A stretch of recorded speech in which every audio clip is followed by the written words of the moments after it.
Hello दोस्तों, स्वागत है आप सभी का एजुकेशन के 6 में। और करते हैं बिहार की तरफ। वैसे तो बिहार में बहुत सारी ऐसी वैकेंसीज है जिसका छात्र इंतजार कर रहे हैं, लेकिन यहाँ पर जो बड़े बयान आ रहे हैं बीपीएससी को लेकर, बीपीएससी के अध्यक्ष महोदय का क्या कहना है इन परीक्षाओं को लेकर। चूंकि देखिए 67वीं बीपीएससी का मेंस होना है अभी, और उसको लेकर, उसके पाठ्यक्रम में लेकर क्या बदलाव किए जा रहे हैं उसके ऊपर भी चर्चा होगी। और 60वीं बीपीएससी जिसका एग्जाम होना है, जिसमें कि बहुत बड़ा बदलाव कर दिया गया है, जहाँ पे नेगेटिव मार्किंग पीटी में रखा गया है और मेंस को लेकर भी यहाँ पे एक ऐसे पेपर को जोड़ा गया है। तो ये सारी चीज़ों के ऊपर क्या कहे हैं अध्यक्ष महोदय ने। और साथ ही साथ दोस्तों यहाँ पे एक और ऐसा डिपार्टमेंट जहाँ पर बीसीईसीबी की तरफ से यहाँ पे 10,000 पदों की बहाली की प्रक्रिया जल्दी आपको देखने को मिलेगी। आपको बता दें कि ईआरएसएस की तरफ से भी 7808 पदों की, जी हाँ, वैकेंसीज की खबरें यहाँ पे आप तक पहुंचाने का छोटा सा प्रयास करेंगे, तो वीडियो को अंत तक जरूर देखिएगा। चलिए तो आज की खबरों की तरफ चलते हैं, जहां पर बीपीएससी के अध्यक्ष महोदय ने यहाँ पे बोला है कि 67वीं बीपीएससी को लेकर, इसके मेंस में मूल्यांकनों को लेकर पद्धति में बदलाव होंगे। जी हाँ दोस्तों, बिहार लोक सेवा आयोग की तरफ से लगातार यहाँ पे इन दिनों परीक्षा के पैटर्न को बदलाव को लेकर, साथ साथ अलग अलग प्रयोगों को लेकर बीपीएससी चर्चा में है। आयोग एक और बड़ा बदलाव करने जा रहा है, जो कि अगर आप लोग 67वीं बीपीएससी का मेंस एग्जाम देंगे छात्र, उनके लिए खबर अच्छी है। जी हाँ, मुख्य परीक्षा की मूल्यांकन पद्धति में बदलाव करने की घोषणा की गई है। आयोग के अध्यक्ष महोदय अतुल प्रसाद जी का कहना है यहाँ पर कि अब एक प्रश्न के उत्तर, जी हाँ, अब एक प्रश्न के उत्तर को एक ही शिक्षक से मूल्यांकित कराया जाएगा। यानी कि एक प्रश्न का उत्तर, जैसे कि मान लीजिए कि अगर कोई ऐसा टॉपिक है, जैसे हिस्ट्री का टॉपिक है, तो उसका कॉपी और उसका जांच एक ही शिक्षक करेगा। ठीक है, यानी कि जितने भी कॉपियां हैं वो जांचेगा वही एक शिक्षक, यहाँ पे मूल्यांकित कराया जाएगा, ताकि सही उत्तर लिखने पर अंकों में ज़्यादा अंतर नहीं हो सके। तो ये तो अच्छा एक बदलाव है। यहाँ पे आगे बात करते हैं। यहाँ पे अब एक राउंड, यहाँ पे बोला गया अब एक राउंड में 10 शिक्षकों को बैठाकर टेबल पर कॉपी दी जाएगी। एक विषय से विशेषज्ञ शिक्षक होंगे, साथ में एक ही प्रश्न के उत्तर को जांचेंगे। यानी कि जिस भी सब्जेक्ट से वो कॉपी होगी उसके शिक्षकों को वहां पे बिठाया जाएगा और उसका मूल्यांकन किया जाएगा, ताकि किसी भी छात्र का जो नंबर, जैसे कि बहुत सारे छात्र होते हैं कि कुछ अच्छा लिखते हैं, उनकी हैंडराइटिंग अच्छी होती है, उन सभी चीज़ों को ध्यान में रखते हुए वहाँ पे मूल्यांकन किया जाएगा कॉपियों पे। दूसरे प्रश्नों के उत्तर दूसरे विषय की अगर हैं, वो दूसरे विषय से संबंधित है, तो उनके विशेषज्ञ शिक्षक देखेंगे। अतुल प्रसाद ने बताया कि एक प्रश्न के उत्तर को एक शिक्षक देखेंगे तो ज़्यादा दिक्कत नहीं होगी। अभ्यर्थियों का कहना है यहाँ पे दोस्तों कि अभ्यर्थियों को भी किसी तरह की समस्या नहीं होनी देंगे हम लोग। मूल्यांकित कॉपियों पर अभ्यर्थी सवाल नहीं उठा सकेंगे। इस बदलाव को लेकर मॉडरेशन की समस्या समाप्त हो जाएगी। जी हाँ, आयोग के अध्यक्ष महोदय हैं अतुल प्रसाद जी, इन्होंने बताया कि 68वीं पीटी को लेकर 5वें विकल्प के तौर पर ई ऑप्शन को नहीं हटाया जाएगा। तो ये साफ साफ शब्दों में यहाँ पे इन्होंने कह दिया है कि हमने ई ऑप्शन को हटाने का कोई भी यहाँ पे अपडेट नहीं किया है। तो जो भी लोग बोल रहे हैं कि यहाँ पे इसको हटाना चाहिए, या फिर जो भी टीचर यहाँ पे इसको आगे बढ़ रहे हैं कि ई ऑप्शन को हटाया जाए, तो इनका जवाब यही दिया है अतुल महोदय ने कि यहाँ पे ई ऑप्शन को नहीं हटाया जाएगा। इसमें नेगेटिव मार्किंग पहले से तय कर दी गई है। अब यहाँ पे जो अपडेट है, मैं आपको एक अपडेट और दिखा रहा हूँ, जो कि आज की खबर दैनिक भास्कर से भी आया है। आपके कुछ सवाल यहाँ पे हैं, जैसे कि बीपीएससी के 67वीं एग्जाम को लेकर हमने बताया कि मुख्य परीक्षा कॉपी जांच के पैटर्न में बदलाव किया गया है और मुख्य परीक्षा के एक प्रश्न की जांच एक ही विशेषज्ञ करेगा। और 68वीं के मुख्य परीक्षा के ऑप्शनल विषय को लेकर यहाँ पे बोला गया है कि 300 का निबंध पर प्रश्न कर दिया गया है। यानी कि जो छात्र हैं यहाँ पे बोल रहे हैं कि जब निबंध का पेपर आप रख रहे हैं यहाँ पे, तो वो 300 नंबर में आखिर क्या लिखा जाए, कि 300 नंबर का वो कॉपी रहेगा वहाँ पे। इस पे सवाल उठ रहे हैं अब यहाँ पे, तो इसको भी लेकर बदलाव करने की मांग की जा रही है छात्रों के द्वारा। 68वीं बीपीएससी प्रारंभिक परीक्षा को लेकर यहाँ पे रिजल्ट जारी करने के 3 दिन पहले फाइनल उत्तर जारी कर दिया जाएगा। तो 68वीं बीपीएससी की बात की गई है दोस्तों, परीक्षा से रिजल्ट जारी करने के 3 दिन पहले। जैसे कि मान लीजिए कि परीक्षा हुआ और रिजल्ट जिस दिन आएगा उसके ठीक 3 दिन पहले, यानी कि एक चीज़ तो क्लियर हो जाएगी किस दिन आपका रिजल्ट आने वाला, तो उससे पहले आपका आंसर की जो है वो जारी कर दिया जाएगा। ये एक बड़ा बदलाव है, अच्छा बदलाव है ये। आंसर की देना चाहिए यहाँ पे, आयोग क्या दे रहा है, और आपत्ति करने का भी यहाँ पे अपडेट देना चाहिए कि जो भी छात्रों को लगता है कि हाँ, जैसे कि बीपीएससी देती हुई अक्सर कि जिस क्वेश्चन पे उनको लगता है कि आपत्ति है तो उसका निवारण किया जाए। इसको लेकर यहाँ पे अभ्यर्थी को आपत्ति तो हो, दर्ज करा सकेंगे और 68वीं बीपीएससी की परीक्षा में सभी 150 प्रश्नों पर निगेटिव मार्किंग होगी और ए बी सी डी और ई ऑप्शन भी होंगे। यहाँ भी ये बातें साफ साफ स्पष्ट करते हैं इस चीज़ को लेकर अतुल प्रसाद जी यहाँ पे, जो कि अध्यक्ष महोदय हैं। आपको बता दें कि अब यहाँ पे देखिए गुरुवार को बीपीएससी के अतुल प्रसाद जी हैं जो सचिव और अमरेंद्र कुमार ने बताया कि 67वीं बीपीएससी को लेकर उत्तर की जांच का पैटर्न बदला गया है। एक प्रश्न की उत्तर की जांच एक ही विशेषज्ञ करेगा, यही वही खबर है ये। इसलिए ऐसा किया जा रहा है ताकि अभ्यर्थी को शिकायत का यह मौका नहीं मिले कि कम अंक मिले हैं।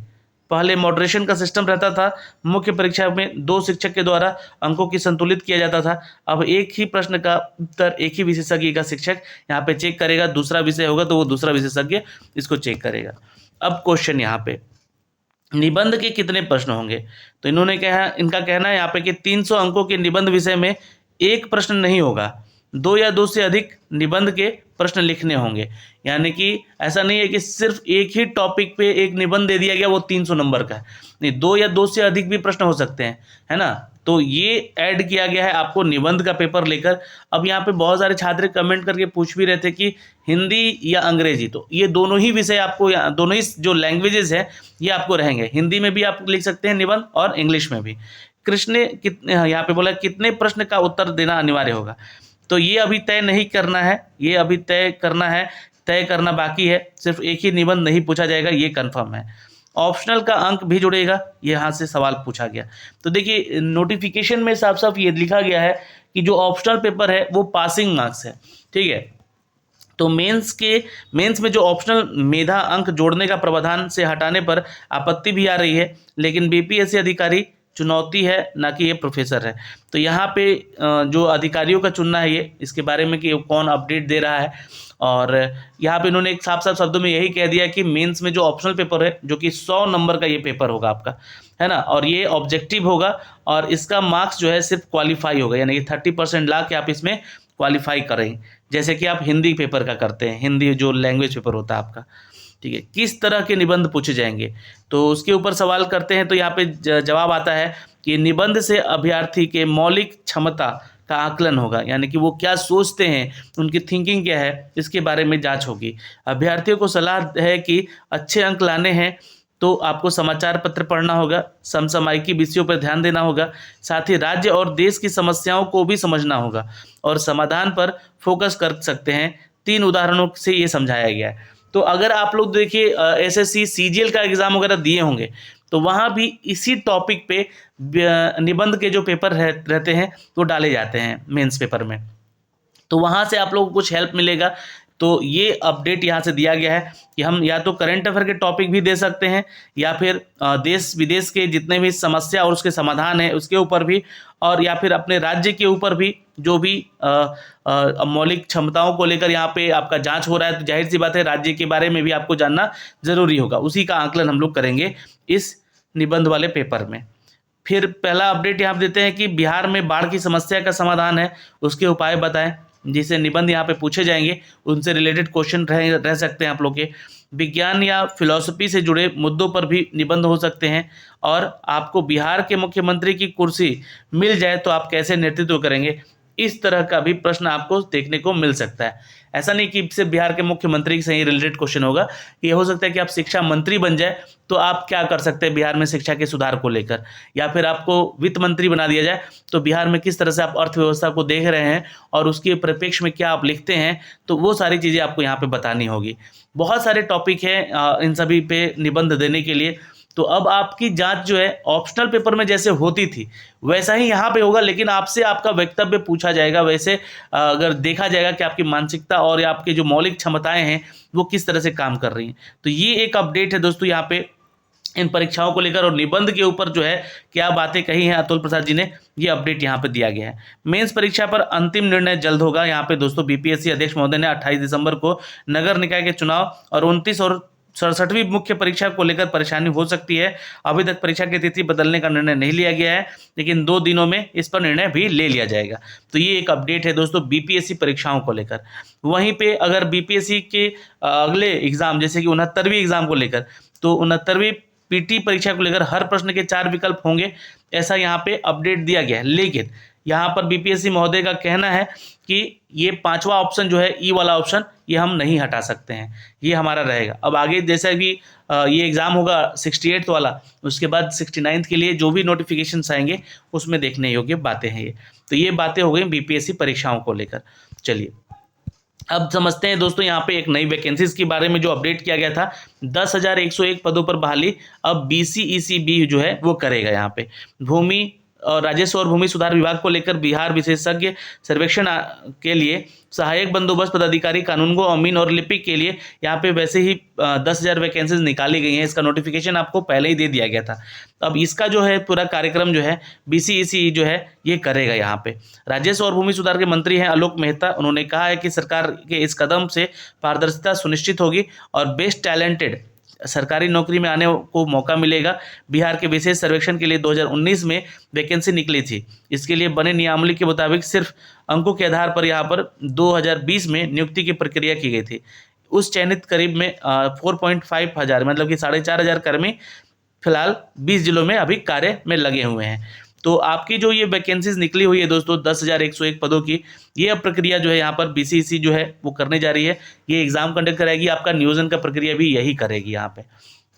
तो ये आपको बता दें कि फिलहाल जो नियमावली है उसमें संविदा के आधार पे आपका नियुक्ति हो रहा है। और एक अपडेट और आया था दोस्तों कि इसको नियमित किया जाए, यानी कि ये कार्य जो भी कर रहे हैं लोग उनको परमानेंट जॉब दिया जाए। तो इसके ऊपर अभी कोई भी विचार नहीं है, कोई भी अपडेट नहीं है दोस्तों।